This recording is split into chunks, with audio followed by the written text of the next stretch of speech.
Get lost in the acoustic brilliance of 3D audio that surrounds you. Feel the embrace of the massage seats that adapt to your every move. Experience the warmth of a vehicle that welcomes you as you approach. We could tell you what makes a Lincoln SUV so extraordinary, but don't take our word for it. Take it on a test drive at the Lincoln Summer Invitation, with exclusive offers on now, only at your local Lincoln retailer. The Judge Jeanine Pirro, Tunnel to Towers Foundation Sunday Morning Show. Entertaining and informative on the Red Apple Podcast Network. Welcome, everybody, on this lovely Sunday. I don't like droughts. No one does, of course, but it hasn't rained here in a really long time. I mean, it rained a bit earlier this week. I know we had that quick storm, but otherwise, like a day where it rains all day and all night, I feel like that's been weeks and weeks ago. I mean, it is so nice here in the Northeast, and it will continue, apparently, by looking at the Weather Channel app. Nothing for like the next 10 days. It's going to be like 80-something and sunny. So enjoy it. We're coming up on Labor Day is like in 2 weeks, basically. Earliest it could possibly be September 1st. So summer quickly coming to a close. Maybe some of you are embracing fall coming, the best season out there. But I digress. It also is the season of silliness. And that seems to be in perpetuity for the Democratic Party, because they have walked, again, right into a trap that Donald Trump, I don't know if he intentionally said it or not, but by putting federal troops in Washington, D.C., because Washington, D.C. has a higher crime rate by sixfold over Lima, Peru. It is 7 times more dangerous than Mexico City, Mexico. It is infinitely more dangerous than Paris or Rome or London or Madrid, major European capitals. And right now, if Washington, D.C. was a state, we'll put it that way, it would have the highest murder rate per capita in the country. That is a fact. Now, Democrats, however, because they reflexively just go the 180 direction against everything Donald Trump does, including, in this case, when he says, I want to lower crime in our nation's capital because it's unacceptable for Congress people to get carjacked and for people not to want to leave their homes at 9 o'clock in the greatest country in the world, in our U.S. Capitol, that people are literally afraid to leave their houses at certain times of night or even during the day, depending on where you are in Washington. They certainly don't want to leave their cars unlocked. And again, when you have somebody who was murdered in Logan Circle just earlier this week, I've worked in Washington. Logan's around 12th Street. It's maybe 7 blocks from the White House. I mean, that's supposed to be the really nice area of Washington. And somebody just got gunned down in the middle of the day right in Logan Circle. I mean, it's just insane. So yet we have Democrats talking about how actually they feel great about D.C. and there's no problem whatsoever. This is cut one. Go. A lot of folks on the Republican side, your Republican colleagues, say that they are very scared to walk outside in D.C., that they think this is completely the right thing to do. Senator, are you scared walking around Washington, D.C. these days? I walk around all the time. I wake up early in the morning sometimes and take a nice walk as the sun is rising around some of the Capitol and the other monuments and things, and I feel perfectly safe. They're full of it. Look, here's what they've done, Aaron. Plain and simple. Donald Trump wants to distract. Oh, so Chuck Schumer just takes long walks around sunrise to look at all the monuments and lovely things in Washington. There are plenty. He has security detail. That's for starters. So that kind of makes it easy. 2, I've never seen a photo of Chuck Schumer walking anywhere in Washington, and everybody has a camera. I'm sure we'd see something. That just does not happen. Again, when Democrats say that inflation wasn't a problem like they did during the Biden years, they said first it was transitory. Then they called it the Putin price hike. I mean, beyond ridiculous. And then they would say, well, Americans just don't understand how the economy works. In other words, you don't feel what you feel. You don't see what you see, and you don't hear what you hear, right? And in this case, D.C. residents, when 91%, that is the poll number right now, 91% say that crime is a top issue in the district. Well, if you're a Democrat and you say, no, it's not a big deal, and this is all Donald Trump trying to use authoritarianism or something, sorry. Again, you've walked into a 90-10 issue in this case. If you are a Democrat, you've walked into the trap, and even Chris Matthews and Mika Brzezinski on MSNBC know it. This is cut 2. Go. And the murder rate, you can't keep saying violent crime is down, but the murder rate's up. To the average person, the murder rate's about life and death. You don't brag about a rising murder rate. And the Democrats are, I agree with you, Mika, they're falling into the trap of defending what's indefensible. It's a trap. Yes, it's a trap. Yeah, and you guys just walked right into it. It's just remarkable. Democrats, once again, I mean, somebody's got to teach them a course in just basic logic and common sense, and you don't have to oppose President Trump on everything. If he opposes cancer, don't say you're pro-cancer. And if he opposes crime, to say that you're actually kind of pro-crime, or at least you don't think it exists, that is political suicide, my friends. This is Joe Concha. This is the Judge Jeanine Tunnel for Towers Foundation show. Back with Mark Levin, the great one, to talk about his new book, On Power, in just a moment. The Judge Jeanine Pirro Tunnel to Towers Foundation Sunday morning show on the Red Apple Podcast Network.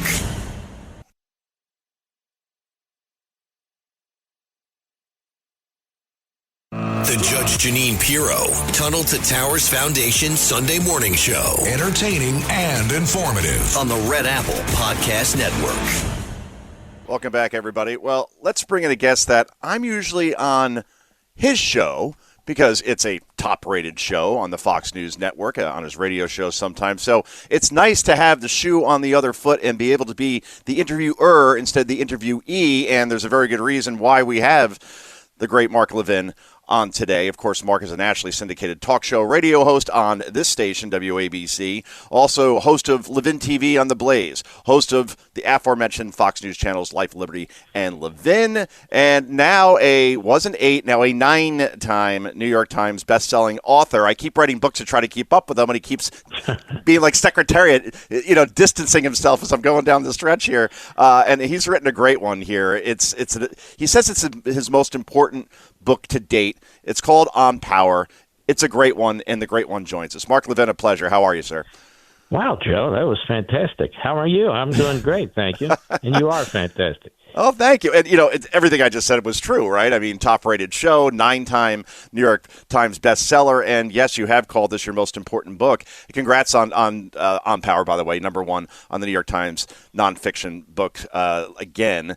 This is a completely different offering, Mark, than you've had in the past. I mean, on freedom of the press, personal favorite of mine because I cover the media, but this is more of from what I've read it, and I read it extensively on my very long trip home yesterday from Los Angeles. This is a macro level book about different kinds of power. Power that's earned and used for the greater good. That was my takeaway. And then there's power exploited and weaponized for negative purposes and to keep those in power in power. So do you think a solid majority of people don't have a true understanding of what is meant by power in terms of its impact to each of us and how it's applied to human beings as a whole? Well, it's a great question. Thank you. My view is this. We talk about liberty and rights and tyranny and Marxism and all, and we should. But what are we really talking about? We're really talking about power. And to me, the left understands this because that's all they care about, unmoored from morality, values, belief systems. They're about the concentration of power, acquiring power, retaining power. Then they fight with each other over power. And when you really start to look at this, you looked at the book. I go back to even Aristotle. I go back to Montesquieu. I go back to our founding and, of course, to today. It's always about power. In fact, our revolution was about power. Who's going to represent whom? Are we going to be represented or lorded over, I should say, by monarchy in Britain? And even now, the debates are over power. The so-called democratic socialism, which is an oxymoronic statement. Socialism is the government controlling the economy, so there's nothing democratic about it. But nonetheless, it's about the government controlling the economy. The open borders to change the makeup and demographics of the citizenry. It's about power. And there's ordered power, power that's necessary, and then there's power that exists for the purpose of really destroying the individual. And so I go through the book, I break it down, this word power, this idea of power. As you know, I talk about positive power and negative power. And I apply it to language, and I apply it to liberty, and I apply it to rights. And I just want our audiences to understand these powers, Marxism, Islamism, those isms, they are serious threats to our liberty. They are serious threats to this country. Do we know how we were founded? Do we know why we were founded? Do we know why we're the sovereign, why the people on earth are the sovereign? Do they know why Do we know why? We separate power and so forth and so on. So I thought I would delve into all that.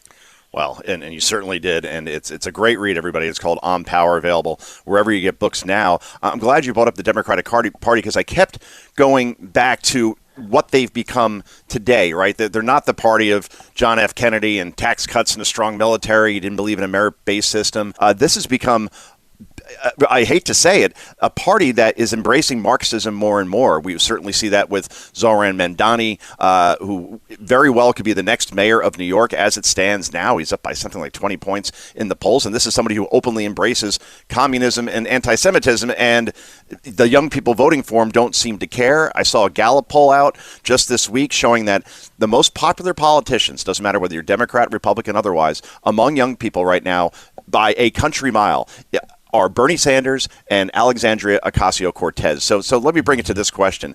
When we talk about America in 2025, is it too simplistic to say the Democratic Party, when it installed its nominee the way they did with Kamala Harris, without one vote from the public, they weaponized the justice system against Donald Trump in the lead up to that election? They attempted to change the way we vote. They tried to get Donald Trump off of state ballots in places like Maine and Colorado. Are they the very embodiment of the negative power that you talk about, and talking about also, I should say, talking in theory instead of talking about power?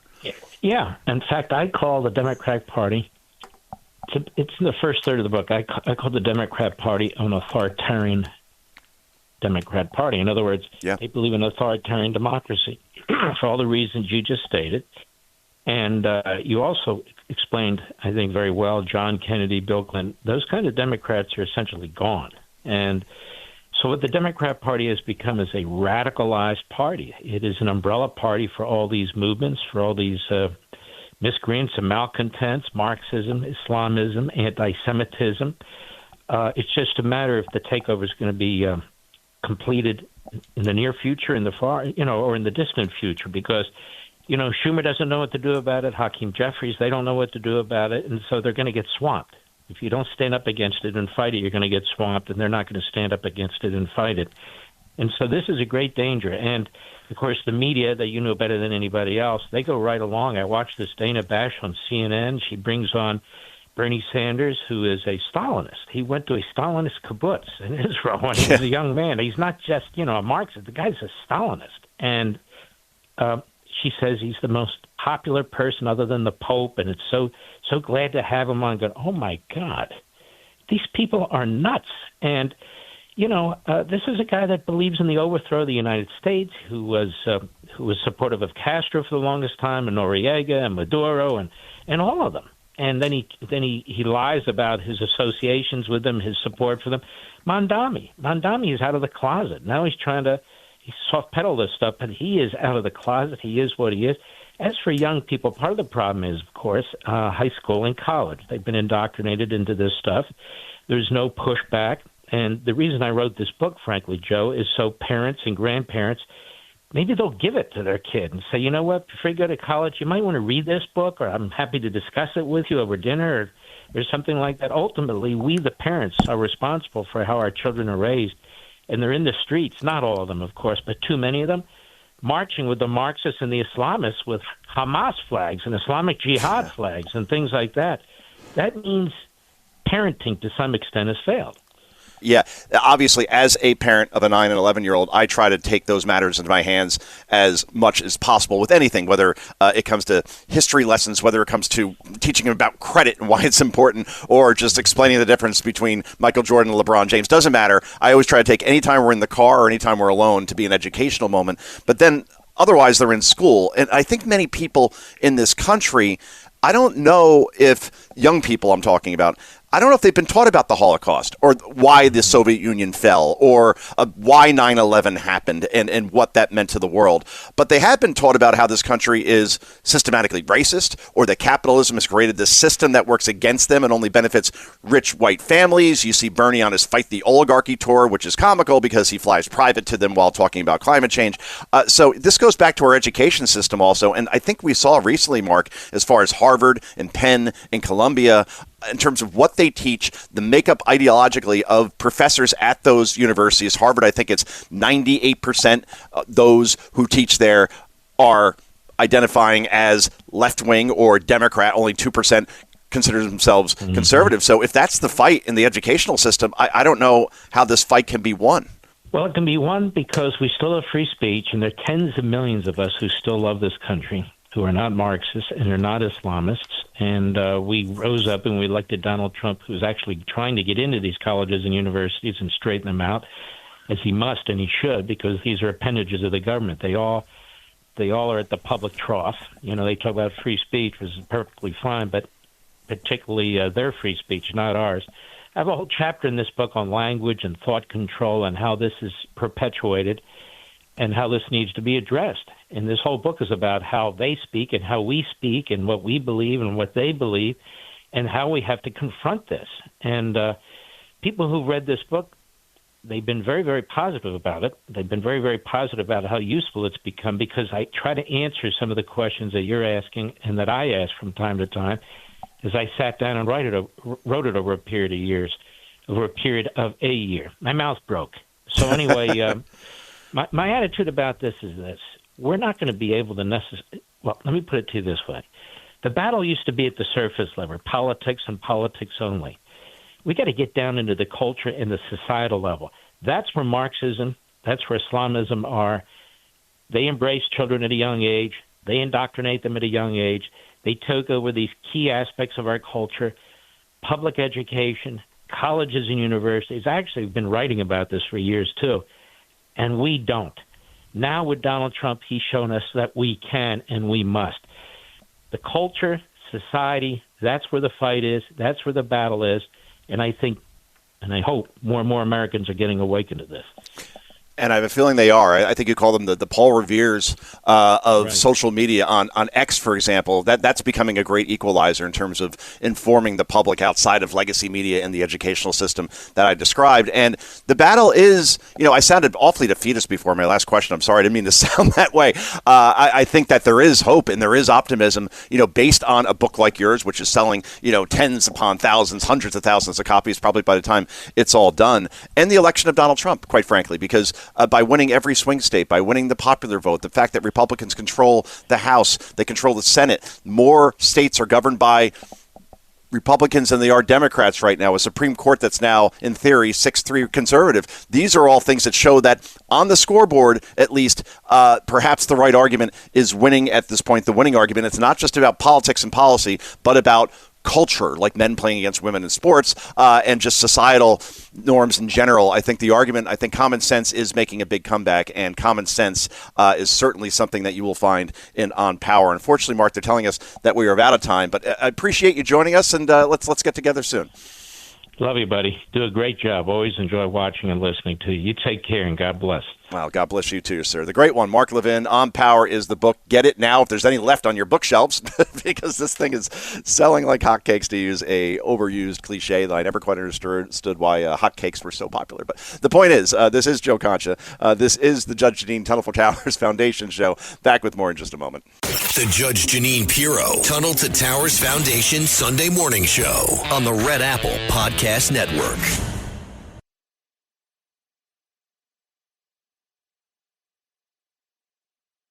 The Judge Jeanine Pirro Tunnel to Towers Foundation Sunday morning show. Entertaining and informative on the Red Apple Podcast Network. And everybody, let's bring in our next VIP guest. This is Victoria Coates. She is a former Deputy National Security Advisor to President Trump and a national security expert on the Middle East, Africa, China, and Homeland Security, and now, of course, a big part of the Heritage Foundation as well. Victoria, thanks for joining us. We appreciate it. It's great to be here, Joe. I always enjoyed visiting with Judge Jeanine, but she's doing the Lord's work now down in our nation's capital. So she really is. She's just been amazing so far as a felony charge against a guy who decided that it was a great idea to walk up to a law enforcement official. In this case, it was a National Guardsman, and threw a Subway sandwich as hard as he could, hitting that person right in the chest. You could say, well, it's just a sandwich, but I think zero tolerance is the way to go here, because it was on video, and if you release somebody like that, that will encourage other people that they can do the same. And Judge Jeanine says no more. So good for her. Obviously, do you live in D.C. or are you outside in Virginia? Actually, I'm a Philadelphian through and through. I'm in Philadelphia right now, but I work in D.C. and spend a lot of time. We own property in the district. And as you say, the culture that has been allowed to develop in our nation's capital, where that kind of disrespect, regardless of the damage to the individual in question, I mean, that person felt he had impunity to attack a National Guardsman. I saw them yesterday, the big contingency at Union Station, which, believe me, needs it, because it's turned into an open air drug market in front of the station, and passing out and overdosing, and you have the paramedics there 3 or 4 times a day, and now the National Guard is there cleaning it up. No joke. And you coming from Philadelphia, I come from Newark, New Jersey, live a little bit north of there. That's how I get to Washington. Obviously, Union Station is the big depot there, right across from Fox News' bureau in Washington. And you're right. You get off that station, which is beautiful. Like if you just took all the homeless people out of it, and literally, the drug addicts that are wandering around, it's one of the most gorgeous train stations I've ever been in, and I've been to several around the world.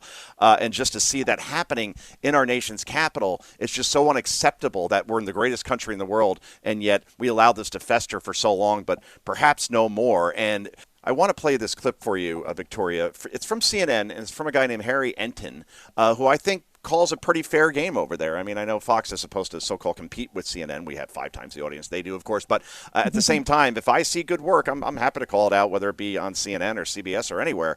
And here he is talking about a poll, and you can't spin numbers in this case, where Donald Trump is seen far tougher on crime than Joe Biden ever was. This is cut 4. Go. I think this sort of gives the game away here, because Donald Trump is like Air Jordan towering over Joe Biden when it comes to their handling of crime. Look, in 2024, look at where Biden's net approval was on crime. Way underwater there at minus 26 points. It was one of Biden's worst issues. Granted, pretty much every issue was one of Biden's worst issues. And again, look at where Donald Trump is.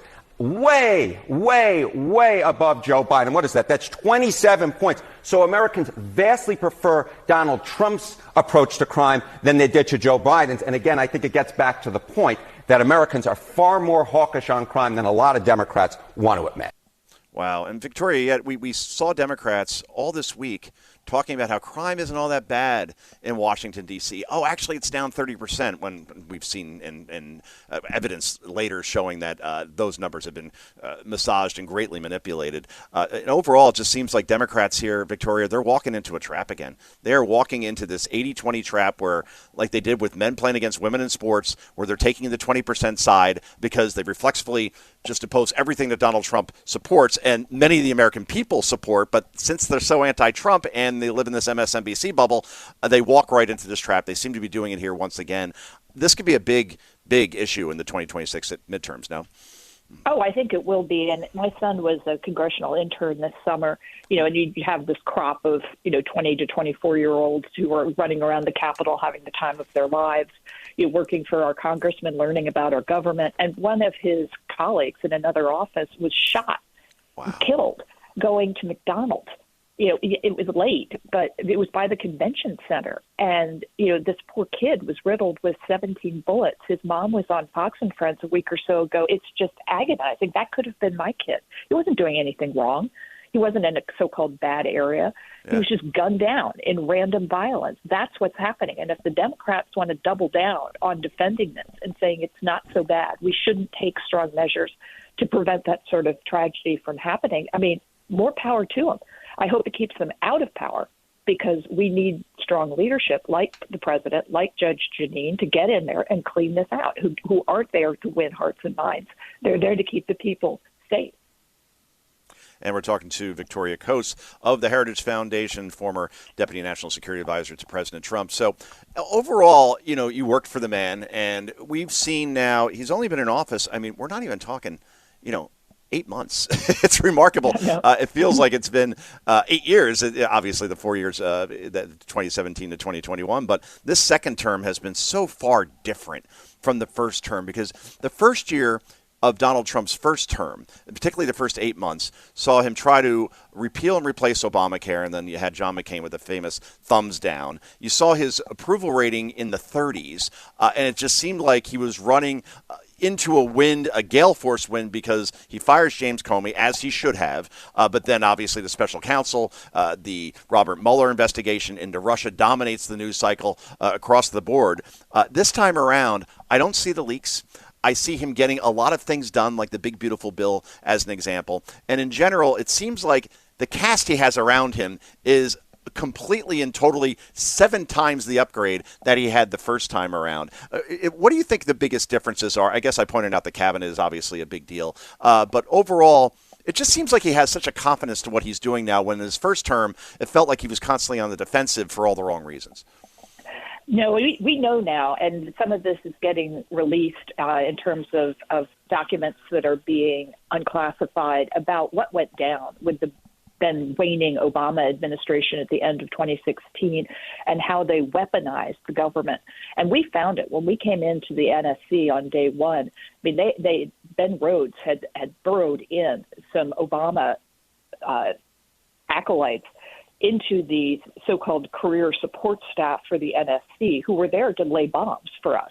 They went after General Flynn, who's the one who hired me. And he was gone in 29 days, throwing the NSC into total chaos. Yeah. And that is the NSC, how it functions in the executive office of the president, is the mechanism the president has to impose his policies on those career departments and agencies. And if you immobilize the NSC, it's very hard to do that as, a president who hasn't been elected to office before. So I think absolutely this time he is being much more aggressive. He knows what he's doing. He knows the levers of power. And, he is going after some very intractable problems and doing so very effectively. So yes, I think you see a very different president this time around. And we're talking to Victoria Coates of the Heritage Foundation. I want to switch gears because I was told in July that this was going to be a big, big dent into the success that we just talked about as far as Donald Trump's presidency. And that, of course, is the Jeffrey Epstein files. And what I contended from the beginning, because I try to look at things as logically as I can. And you've been around D.C. for a long time in terms of its inner workings, and I've been covering it for a long time. And all I know is that if there is incriminating evidence against a political opponent, especially one who may be, running for president or who is the nominee for the Republican Party or any party for that matter, it will be weaponized in a big hurry. It will be leaked to the press, and that person will be eliminated as a result if the evidence is damning enough. And with Epstein, we kept hearing that Donald Trump somehow is now part of this cover-up, that he doesn't want to release the so-called list because, he may be incriminated in it. Well, yeah, look, here's the things that we know. Donald Trump was friends with Jeffrey Epstein. Yeah, he was. So was everybody, basically, who was rich and lived in New York. That's just the way it worked. Whether we're talking about Democrats, Republicans, celebrities, it does not matter. All right, so yeah, he was friends with Epstein. All right, but that's where it ends, it appears, because, again, if there was this nefarious list out there, I am certain that Barack Obama, Joe Biden, Hillary Clinton, before the 2016 election, as they did with the Steele dossier, for example, as they did with all the charges around Russia collusion that were not real, if they put that out there, they would have put that list out there. And now, I'll let you respond on the other side of this, Victoria. Basically, the Epstein story that the media was hyperventilating about so much, it's pretty much gone now. This is cut 9. Go. Take a look here. Google searches for Epstein down 89% versus just 3 weeks ago, falling through the floor. It is no longer the top term searched alongside Donald Trump's name. That's been trading off between Taros and Vladimir Putin, with obviously the meeting coming up later this week. But at this particular point, the American people's interest in this story, it's quickly becoming something of a nothing burger. And that's the thing, Victoria, right? I mean, let me ask you first. Where do you come down on all this? And in the end, is it enough? I mean, obviously there were victims. I'm not saying that shouldn't be investigated. Of course, it was a horrible thing. Epstein was a monster. But at the same time, we can't just start throwing out names of people who knew Jeffrey Epstein and automatically associate it with pedophilia. So, again, I've talked too much. I'll give you the floor. Where do you come down on all this? No, it's really a disgrace, and you're 100% correct. If there were any there, it would have come out in 2016, and if it did come out, it would have come out in 2020, or it would have come out in 2024. It hasn't, because it's not there. And the Democrats, when they think they're going to have Bill Clinton in the crosshairs, who clearly had some kind of engagement with Epstein, suddenly we can't talk about it. And the minute they think it's going to somehow stick to Donald Trump because for whatever reason the government doesn't want to release those papers, I mean, I've heard it's because of the victims. It's to protect the victims, not the participants in the activities.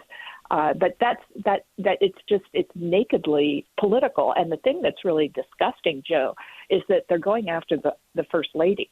Hunter Biden, in his weird interview, accused Epstein of introducing Donald and Melania Trump as if Melania was some sort of underage victim of Donald Trump. No, she's the First Lady of the United States. She speaks 5 languages. She's been a great First Lady, a woman of tremendous poise and dignity and grace. And that what they're suggesting is she was an underage prostitute. It's just outrageous. And she's rightly told Hunter Biden he has to recant this or she's going to sue him. I hope she does. Yeah, and he has said since that that will not happen. So, sue him into oblivion. I'm sure all of his artwork can help pay for it. And we're talking to Victoria Coates, among other things that he may have earned over the years, of the Heritage Foundation. Yeah, I'd love for you to explain more, because we hear a lot of guests on Fox News that come from Heritage, for example, or like Molly works there, for example, right, as far as Heritage is concerned. But, I want to hear more about like what the mission is of the Heritage Foundation, because we hear the name out there, a lot of people being associated with it, but I want people to understand and be educated on what you guys do on a daily basis and the successes that you've had. Right. I mean, Heritage has been in existence now for 52 years, so we're pretty venerable for a think tank. Our founder, Ed Fulner, very sadly passed away last month, but the stability and enduring value of Heritage is a real tribute to Ed. We're the world's largest conservative think tank. I think we may now be the world's largest think tank, period. And so we cover a full range of policies from a conservative viewpoint. I run the national security piece of it, have about 50 people working for me on global topics. And so, we are working on things, that might not seem like the sexiest topics in the world, but we're doing a massive AI-generated simulation on what would happen in terms of fuel and ammunition in the event of a war with China. The Pentagon does 30-day war games. We're doing a 90-day war game. And I'll tell you, the results are chilling. And we have the resources to do that sort of thing. We're engaged with the government. I'm not in the second Trump administration, but most of my friends and half my staff are. So we're working very closely with them on anti-Semitism issues, pro-Israel issues, as well as China, Russia, Ukraine, all of those fun topics. I was about to say that. Heritage.org is the website. And I know the feeling, by the way, as far as like most of your staff works for Trump now. I'm literally, I think, like it's me, Lawrence Jones, and Kilmeade. I think we're the only 3 left at Fox at this point. Everybody else has been hired. And of course, I'm joking about that. But yeah, it's amazing to just be able to like text the Secretary of Defense, because, I became friends with Pete over the years, and, whether it be Rachel Campos Duffy in terms of Sean Duffy and just like all these people that I was friends with and like hung out with are now in important positions. But they're not just there because they are on Fox. It's because they had the experience in Pete's case for 20 years or in Sean's case in Congress for all those years, running all those committees. So it's great to see. And you mentioned Ronald Reagan, by the way. I was just at the Reagan Library in Simi Valley. And got to tour the old Air Force One, and I thought that was a pretty cool thing. Have you ever been there? Oh, yeah. No, that's an amazing institution. And you look at Simi Valley, the Nixon Library, which is out there, and then you look at what Obama is building in Chicago. My dirty little secret, Joe, is I have a PhD in art history, so I take aesthetics very seriously. It's one of the reasons I'm glad the president is talking about making the Capitol beautiful as well as safe again. But if you look at what Obama is building, it's aggressively ugly. It's like an assault. And you go out to Simi, and it's so peaceful and beautiful, and you get a sense of who Reagan was and what his presidency meant. And that kind of dignity, I'm sure, is what will be brought to President Trump's library. I hope so. Barack Obama's library, by the way, is now north of $1 billion, a shrine to the most subpar average presidency in history. And Chicago's falling apart, but hey, Obama will get his $1 billion shrine. Go figure. Anyway, they're telling us, Victoria, that we're out of time, but this was a pleasure, our first interview, I believe, and let's do it again soon. Absolutely. Thank you very much, Joe. All right, take care, Victoria. Victoria Coates of the Heritage Foundation. This is Joe Concha. Back with more in just a moment. The Judge Jeanine Pirro, Tunnel to Towers Foundation Sunday Morning Show on the Red Apple Podcast Network.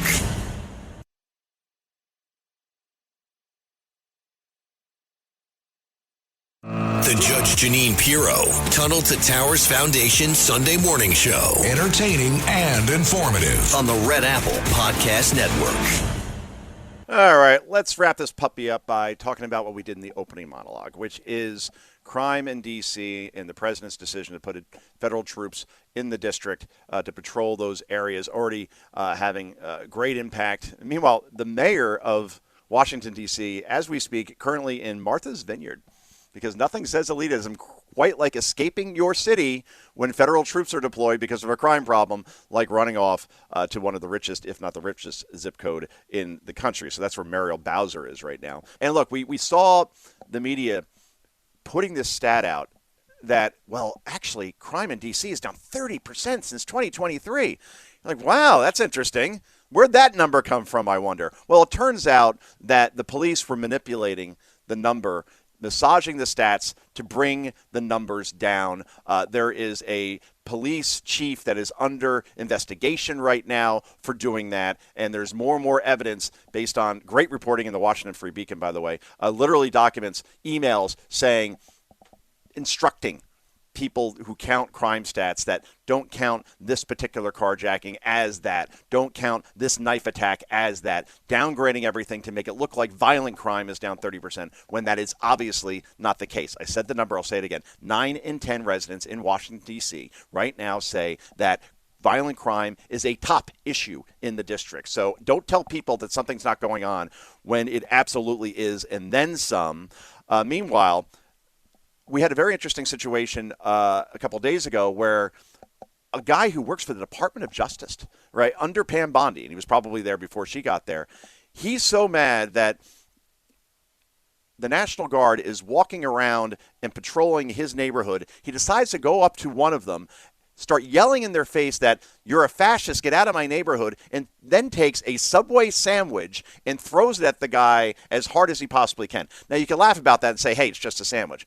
No, you're not to throw anything at any law enforcement official. Try doing that in New York City sometime. Walk up to him with a big plate of spaghetti or your average deli sandwich and throw it at him and see what happens to you. And this is what Jeanine Pirro says about what happened there, because this guy was chased down. He was arrested and charged with a felony. Here is the former host of this show, and we want her back as quickly as possible, but she's doing a great job right now. Cut 8, go. And the president's message to the criminals was, if you spit, we hit. Well, we didn't quite do that the other night when an individual went up to one of the federal law enforcement officers and started jumping up and down, screaming at him, berating him, yelling at him. And then he took a Subway sandwich about this big and took it and threw it at the officer. He thought it was funny. Well, he doesn't think it's funny today because we charged him with a felony, assault on a police officer. And we're going to back the police to the hilt. So there, stick your Subway sandwich somewhere else. God, I miss her. I'm going to text her actually after the show and be like, we played your soundbite. That was awesome. But yeah, zero tolerance. Isn't this a pleasure? When was the last time you heard that out of any Washington, D.C. official? That we are not going to take any crap anymore. And that is Jeanine Pirro. She does not take any crap. That is certainly for sure. Well, that was a fast hour. Thanks again for joining us on this Sunday morning, about to be Sunday afternoon. Thanks, Victoria Coates. Great interview. And obviously, speaking of great, the great one, Mark Levin, on the talk about his awesome book, On Power, #1 right now, New York Times bestseller list. Get your copy today. Everybody enjoy the rest of your Sunday. I am out of here. I'll see you again next Sunday on the Judge Jeanine Tunnel for Towers Foundation show. I'm Joe Concha saying bye-bye. Thanks for listening to the Judge Jeanine Tunnel to Towers Sunday Morning Show. You can hear Judge Janine's Tunnel to Towers Sunday Morning Show Sunday mornings at 10. If you like the podcast, share it with your friends and listen anytime at WABCRadio.com and download the WABC Radio app. Hit that subscribe button on all major podcast platforms. Plus, follow WABC on social on Instagram, TikTok, Facebook, and X. See you next time for a new episode so you never have to wonder. What the heck is going on here?